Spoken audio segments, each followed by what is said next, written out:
Puno ng pasasalamat ang mga taga-Pag-asa Island sa West Philippine Sea sa maaga pamasko mula sa Bureau of Fisheries and Aquatic Resources. Itinuloy ng BIFAR ang misyon na yan sa kabila ng tangkang panghaharang ng China. May unang balita si Ian Cruz.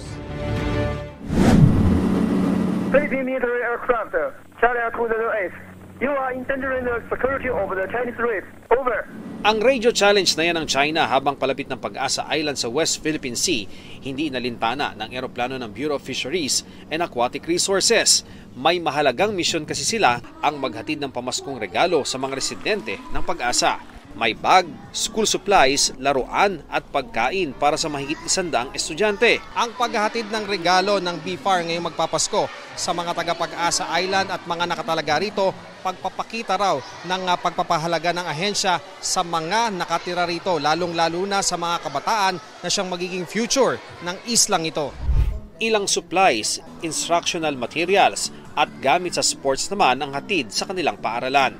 At bawat unit na nakatalaga at nagbabantay sa ating isla, may Noche Buena package. Ang isla pong ito ay hindi lamang simbolo ng pag-asa, ito din ay simbolo ng katapangan at katatagan na nagsisilbing inspirasyon at halimbawa sa bawat isa sa atin.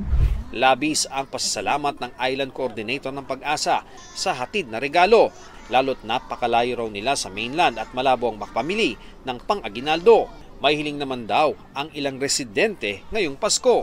Matulungan po kami na mabigyan po ng karagdagang mga classrooms, karagdagan pong mga instructional materials para po sa aming mga students po. Yung magkaroon po ng sariling yung permanenteng wifi dito sa isla. Pero higit dyan, may isa pa raw hinihiling ang ilan. Wish namin sa China, tigilan na nila yung pangaharas kasi alam naman nila at saka alam naman ng buong mundo na ang lugar na ito ay sa Pilipino. About China po, wish ko sana hindi na kami harangin pag nagta-travel po kami. Hahabulin gano'n. Ito ang unang balita. Ian Cruz para sa GMA Integrated News. Gusto mo bang mauna sa mga balita? Mag-subscribe na sa GMA Integrated News sa YouTube at tumutok sa unang balita.